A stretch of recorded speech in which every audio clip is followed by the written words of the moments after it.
I'll never forget the day everything changed in our home. It started like any other morning.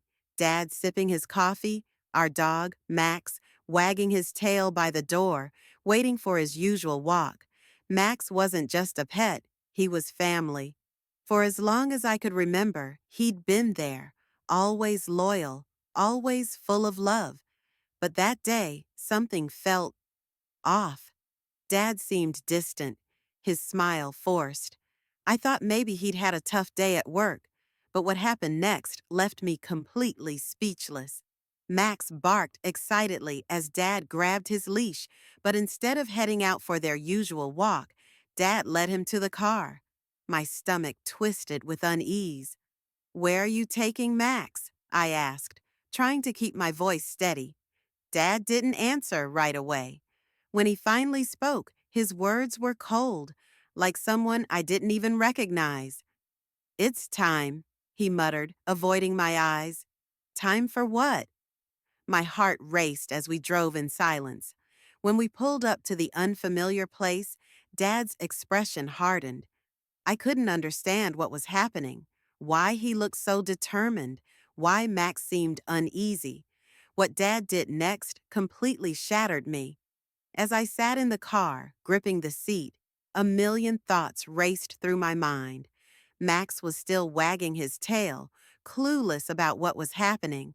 He trusted Dad completely, and seeing his innocent excitement only made the situation feel heavier. I tried asking again, my voice trembling this time. "Dad, what do you mean it's time? Where are we?"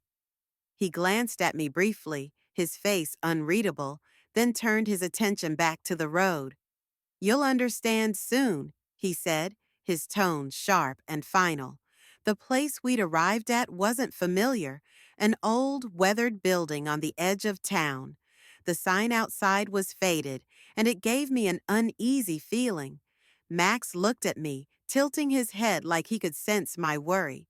I wanted to believe that Dad wouldn't do anything to hurt Max. After all, Max was his dog, too, his companion for years. But the way Dad carried himself, the way he avoided my eyes, it didn't feel right. Dad got out of the car, and I instinctively grabbed Max's leash, holding him back. "I'm coming too," I said, refusing to be left behind. As we walked toward the door, a strange mix of dread and confusion gripped me. Something wasn't adding up. As we reached the door of the building, a cold shiver ran down my spine. It looked like an animal clinic, but the sign was too vague, too worn out to confirm anything. Dad knocked once, then pushed the door open without hesitation. I followed, Max at my side, his leash held tightly in my hand. The interior was dimly lit, with only a few flickering overhead lights. The smell of disinfectant hung in the air, mixed with something else, something sharp, almost metallic. Inside, a woman in a white lab coat greeted us. She looked familiar, but I couldn't place her.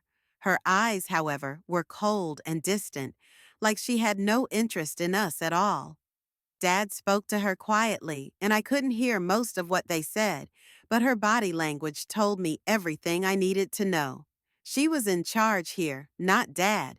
She looked at Max as he nervously sniffed around the room, then back at Dad, waiting for a signal. I stepped forward, my heart pounding. "Dad, what's going on? Why are we here?" I asked, trying to keep my voice steady. But he didn't answer. Instead, he motioned for me to follow him to a back room. I glanced at Max, who seemed more anxious than ever. The woman didn't stop us, but I saw her exchange a look with Dad that made my stomach drop. Something was happening, something I wasn't prepared for.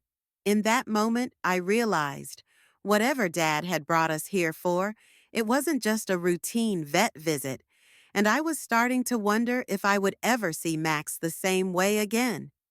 My mind raced, questions flooding in. What was this place? What was Dad planning to do? Was he going to leave Max here? I couldn't shake the thought, but before I could ask anything more, the door to the back room opened. And there, standing in the doorway, was the last person I ever expected to see. I froze when I saw the figure in the doorway. Standing there, looking just as out of place as I felt, was my older sister, Emily. I hadn't seen her in years. She had moved away after college, and we'd lost touch over time. But the last time I'd spoken to her, she hadn't said anything about coming back, let alone being involved in something like this. Emily, I whispered, my voice barely above a breath. She didn't smile, didn't even seem surprised to see me. Her expression was unreadable, her eyes dark and serious. She stepped aside, motioning for us to come in. Dad stood behind me, silent, his face tense. The door clicked shut behind us, and for a moment, I felt trapped. I, I don't understand. What are you doing here? I asked, my voice trembling with a mixture of confusion and panic. Emily finally spoke, but her tone was cold, almost detached. You never understood, did you? She said. None of you did. Her words hung in the air like they were meant to mean something more, but I didn't understand what she was getting at. Dad didn't say a word, but his eyes avoided mine. I could feel the distance growing between us, like a wall was being built right before my eyes. Max whined softly, sensing the tension. I glanced down at him, and for the first time, I felt like he wasn't just a dog. He was caught in something much bigger than either of us. Emily took a step closer, and my heart skipped a beat. She didn't look like the sister I remembered. She looked different, colder, like she had a purpose I couldn't comprehend. Dad brought you here for a reason, she said, her voice low and almost threatening, and it's time for you to finally see what it is.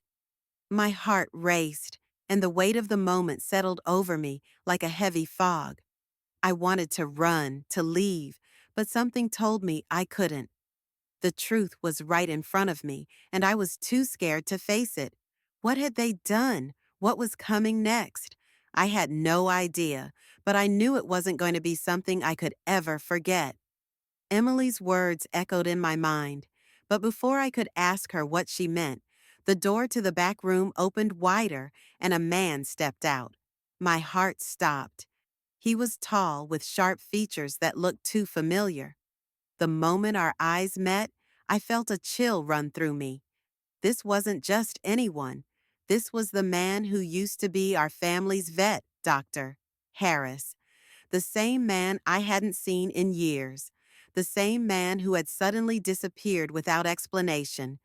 And now he was here, in this strange place, standing beside Emily like they were on the same team. Dad, what is this? I asked, my voice barely above a whisper. But my father remained silent, his face growing darker, more distant. Dr. Harris stepped forward, a cold smile creeping across his face. It's time you knew, isn't it? He said. Your father and we've been working on something you'll understand soon enough. I felt a pit form in my stomach. Max whined softly beside me, sensing my growing unease. This was no ordinary visit to the vet. It wasn't even about Max anymore. There was something much bigger happening, and I was too deep in it now to turn back. Whatever it was about to change everything. The air in the room grew thick with tension as Dr. Harris spoke. Your father and I have been working on a project, really, for years, and Max is the key to it. I could barely comprehend what he was saying. What do you mean Max is the key? I asked, my voice shaking. Max whined again, looking up at me with wide eyes, confused and frightened. Emily stepped closer, her face cold and resolute. Max wasn't just a dog. He was part of a plan to help us test something we needed to get right. My mind spun. My dad had known about this. All these years, I had thought we were just a family with a dog who loved us. But this was a twisted secret I couldn't even begin to wrap my head around. Before I could ask anything else, Dr. Harris reached into his pocket and pulled out a small syringe, its contents glowing faintly under the dim light. This, he said, is the final step. We're gonna fix what's broken. Suddenly, Max barked loudly, lunging at Dr. Harris. The needle slipped from his hand, and everything happened in an instant. As Max attacked, I lunged for the syringe, but then, out of nowhere, my father grabbed my arm. "Stop!" he yelled. And in that moment, I realized this wasn't about Max at all. It was about me. I stood there, frozen, my father's grip tightening on my arm. The room felt suffocating, the weight of his words crashing down on me. "What do you mean, it's about me?" I demanded, my heart pounding in my chest. Max had backed off from Dr. Harris, still growling, confused. My father slowly released my arm and took a deep breath. His eyes filled with something I hadn't seen in years. Regret. "Everything we've done, everything we've worked for," he said, his voice quiet but firm. "It was all to protect you." Max was never just a pet. He was part of a greater plan, but not for what you think. It's you who needed the protection. I felt a rush of emotions: anger, betrayal, confusion, but above all, fear. I had no idea what he was talking about, but the finality in his tone left no room for denial. Emily stepped forward, her expression softening for the first time. "It's true. We were trying to protect you from something dangerous. But now you know, and it's your choice. You can walk away or stay and help us finish what we started." Max nudged my leg as if offering comfort. I took a deep breath, realizing that whatever my father and Emily were involved in, the journey had just begun. And this time, I wasn't going to run from it. The truth was out, and nothing would ever be the same again.